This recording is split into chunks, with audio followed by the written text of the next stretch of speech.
नमस्कार दोस्तों, आज हम लोग बहुत इम्पोर्टेंट मुद्दा पर बात करने वाले हैं कि समाज में सरकारी नौकरी की इतनी ज़्यादा वैल्यू क्यों है। लोग क्यों इतने ज़्यादा संख्या में लोग सरकारी गवर्नमेंट जॉब पाना चाहते हैं। बहुत ही इंपॉर्टेंट टॉपिक है।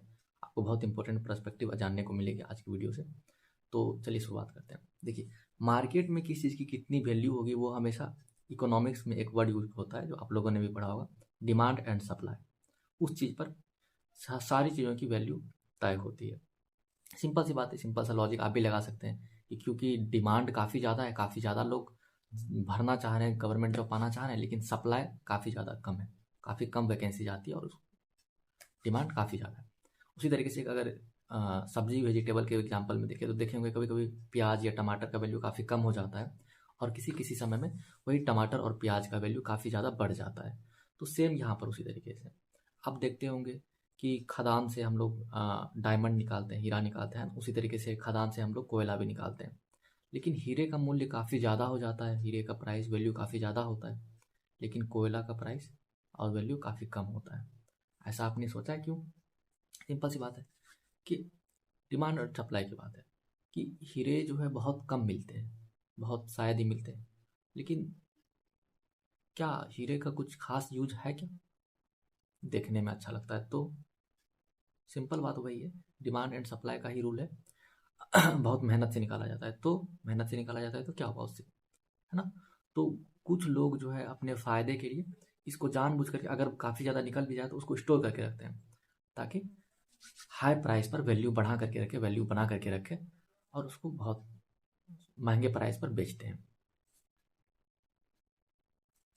देखो, टोमेटो या ओनियन उसकी यूटिलिटी, उसकी यूज तो वही है, लेकिन डिमांड और सप्लाई पर उनका वैल्यू तय होता है कि अगर डिमांड काफ़ी ज़्यादा हो जाए और सप्लाई काफ़ी कम रहे तो वैल्यू बहुत बढ़ जाता है किसी समय पर, और वाइस वर्सा भी होता है। उसी तरीके से आ, बिहार के एक deputy chief minister Tejashwi Yadav बोल रहे थे कि इतना सारा नौकरी देंगे, और चुनाव से पहले भी गवर्नमेंट सरकारी नौकरी का ही अक्सर में बात कर रहे थे कि बहुत सारा नौकरी पैदा करेंगे, ढेर सारा रोजगार देंगे, सरकारी नौकरी देंगे, और कुछ निकाली उन्होंने भी बहुत सारी फॉर्म। तो उसमें वो इस तरीके से बयान देते हुए नजर आ रहे थे कि क्या, मुझे एक्चुअली ध्यान नहीं है, आप चेक कर लेना क्या था, चट से नौकरी झट से शादी, इस तरीके से कुछ तो कह रहे थे। इसको ज़रा ध्यान से देखिए। ये लोग जो नेता है, कोई चाहे कोई भी, देखो मैं किसी भी पार्टी के अगेंस्ट या फॉर में नहीं हूँ, मैं एक लॉजिक दे रहा हूँ और उसको समझने का ट्राई करना। ये लोग ह्यूमन का ब्रेन को हाईजैक करते हैं कि लोगों को चाहिए क्या, जो उसकी वीकनेस रहती है, जो उसकी दबी हुई नस रहती है, उसको वो अच्छे से समझते हैं, उस पर वार करते हैं। इनको पहले से पता था कि जो बिहार जैसे एरिया के लोग हैं, उनका सोच एक क्या नौकरी माइंडसेट कह लीजिए या गुलामी मानसिकता वाली कह लीजिए, उस तरह का है। लोगों को चाहिए यहाँ पर वही, तो वो बोल दी। और आने के बाद उन्होंने कुछ कुछ कर भी रहे हैं कि गवर्नमेंट जॉब निकाल रहे हैं। लेकिन देखो दोस्तों, गवर्नमेंट जॉब निकाल रहे हैं, ठीक है, पैसा उनको देना पड़ेगा, वो तो देंगे ही, लेकिन वो पैसा आएगा कहाँ से ये तो सोचो। मान लो मैं ही गवर्नमेंट हूँ, मैं खूब नौकरी दे रहा हूँ सबको क्योंकि इलेक्शन आने वाला है, उनको पता है कि भाई लोगों को चाहिए क्या, वोट दे डालो। पैसा कहाँ से लाओगे इतना सारा अगर तुम लोगों को रोज सरकारी नौकरी देते हो? मैं ये नहीं कह रहा हूँ कि नौकरी उनको नहीं देना चाहिए, देखो गवर्नमेंट है, गवर्नमेंट का काम ही है कि वो एम्प्लॉयमेंट अपॉर्चुनिटी प्रोवाइड कराए लोगों को। लेकिन अपॉर्चुनिटी किस तरीके से प्रोवाइड करी जा रही है, ये बहुत इंपॉर्टेंट बात है। नौकरी तो उनको उनको उनको देना उनका काम है, लेकिन ऐसे नहीं दिया जाता है।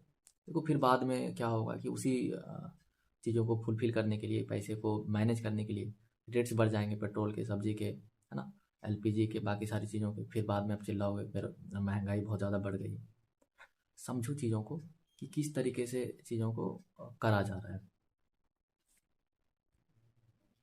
नौकरी प्रोवाइड करने के और भी तरीके हो सकते थे, जैसे स्टेट में या कंट्री में इंडस्ट्रीज़ का इस्टेब्लिश करना, स्टार्टअप वगैरह सबका बढ़ावा देना, इंफ्रास्ट्रक्चर को सही करना, फैक्ट्रीज वगैरह सबको लगाना। ये सारे तरीके एक सस्टेनेबल हो सकते हैं, क्योंकि इंडस्ट्रीज और फैक्ट्रीज वगैरह सब लगेंगे तो वो कुछ पैसे कमाएंगे, और उसी कमाए हुए पैसे में से कुछ शेयर जो है एम्प्लॉयमेंट या जो एम्प्लॉई है उनको दे देंगे, एम्प्लॉयर्स को दे देंगे। लेकिन इस तरीके से नौकरी बस दे देना, और पैसा कहाँ से आएगा ये बताया उन्होंने, कहाँ से इतने सारे लोगों को वो पे करेंगे। देखो दोस्तों, इसमें हम लोग बस एक एग्जाम्पल लिए, इसमें मैं ये नहीं कहना चाह रहा हूँ ये सही है वो गलत, वो आप खुद सोच लेना, ठीक है, किसको वोट देना है नहीं देना, उससे मेरा कोई रिलेशन नहीं। आपको समझना है यहाँ पर कि चीज़ें कैसे एक साइड दिखा करके दूसरे साइड से। मैं यहाँ पर ये नहीं कह रहा हूँ कि सरकारी नौकरी की तैयारी नहीं करनी है, करना है करो। मैं यहाँ पर ये समझाना चाह रहा हूँ कि उसकी वैल्यू, उसकी हाइप मार्केट में इतना ज़्यादा क्यों बनी हुई है और कितना समय आपको देना है इसकी तैयारी के लिए, ये भी डिसाइड करना बहुत ज़्यादा ज़रूरी है। नहीं तो पता चलता है बहुत सारे बच्चे लगे हुए रहते हैं, है ना, बहुत सारा साल हो जाता है, 8-10 साल निकल जाते हैं, फिर भी तैयारी कर रहे हैं, कुछ नहीं हो रहा है लाइफ में। तो देख लो खुद का, है ना, क्या करना है, कैसे करना है। लेकिन किसी के बहकावे में, चाहे वो स्टेट हो चाहे समाज हो, नहीं आना है हम लोगों को। खुद को, उससे खुद को प्रोटेक्ट करना बहुत ज़्यादा ज़रूरी है यार। ऐसे थोड़ी होता है, समाज में बहुत इज्जत है, समाज में किसी की कोई इज्जत नहीं है। समाज में उसी की इज्जत है जब तक आप उसके किसी काम को हो। जैसे मान लो डॉक्टर हो गए, लॉयर हो गए, है ना, टीचर्स हो गए, तो जब तक आप उसके किसी भी काम के हो तब तक आपकी इज्जत होगी। सरकारी नौकर है तो इससे इज्जत का कोई खास रिलेशन नहीं है। शादी हो जाएगी, हाँ ये बात तो है, शादी तो हो जाएगी, ठीक बात है। तो इसलिए करोगे तैयारी, करो, क्या दिक्कत है, करो, क्योंकि तुम्हारी शादी हो जाएगी इसलिए करना है सरकारी नौकरी की तैयारी। ये भी अच्छा ऑप्शन है, कर लो। क्या जिनकी सरकारी नौकरी नहीं लगते उनकी शादी नहीं होती? उनकी भी होती है। तो पेरेंट्स कह रहे हैं करने के लिए, पेरेंट्स तो बहुत चीज़ करते हैं, कहते हैं, सारी चीज़ें करते हो नहीं ना। देखो मैं ये नहीं कह रहा हूँ कि मत करो, देखो तुम्हारा पर्सनल चॉइस है, तुमको करना है तो करो। मैं एक पर्सपेक्टिव दे रहा हूँ, इस तरीके से भी सोचा जा सकता है ना।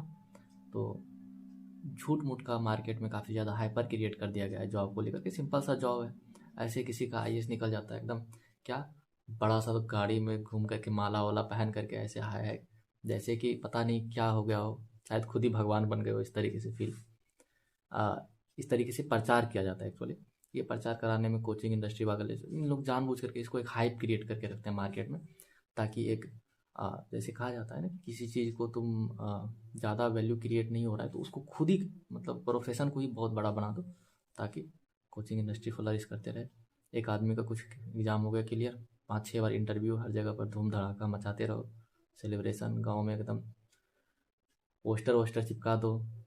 तो इस तरीके से प्रचार क्रिएट किया जाता है, मार्केट में हाइप क्रिएट करा जाता है, ताकि लोग इसके प्रति अट्रैक्टेड हो। पैसे कमाने का और भी तरीके हो सकते हैं, बहुत सारे तरीके से लोग पैसे कमाते हैं, ज़रूरी नहीं है उसके लिए गवर्नमेंट जॉब का ही तैयारी करना हो। स्टेबिलिटी है, हाँ वो तो है, लेकिन बहुत सारे जॉब में भी फिर ट्रांसफ़र वगैरह सब होते रहते हैं ना। और गवर्नमेंट जॉब में रहते हुए आप और कोई काम नहीं कर सकते हो एक जगह पर, आपको वही काम पर डेडिकेटेडली वर्क करना पड़ेगा। चलो, आपने बहुत सारे लोगों को देख रहा होगा जो कई सारे वर्षों से गवर्नमेंट जॉब कर रहे हैं, है ना, सरकारी नौकरी की तैयारी कर रहे हैं। आप 10 साल से जो व्यक्ति काम कर रहा है या उससे ज़्यादा से काम कर रहा है, आप एक आदमी को भी दिखा दो या देख लो जो अपने जॉब से खुश हो कि नहीं ठीक है, बहुत मस्त जॉब है, बहुत अच्छा काम रहता है, बहुत मज़ा आ रहा है जॉब में। हर कोई बहुत निराश दुखी, मतलब ज़िंदगी से परेशान, हारा थका हुआ, मजबूरी में काम पर जाता हुआ इंसान दिखेगा आपको। वो सब तो ठीक है, फिर भी सरकारी नौकरी है, हमको उसी का तैयारी करना है, करो, है ना, बस करो। चलो ठीक है, बाय। दोस्तों ये वीडियो आपको कैसा लगा? वीडियो को लाइक करें, चैनल को सब्सक्राइब करें और कमेंट में अपने विचार को ज़रूर प्रस्तुत करें। तो मिलते हैं कमेंट में। Thank you.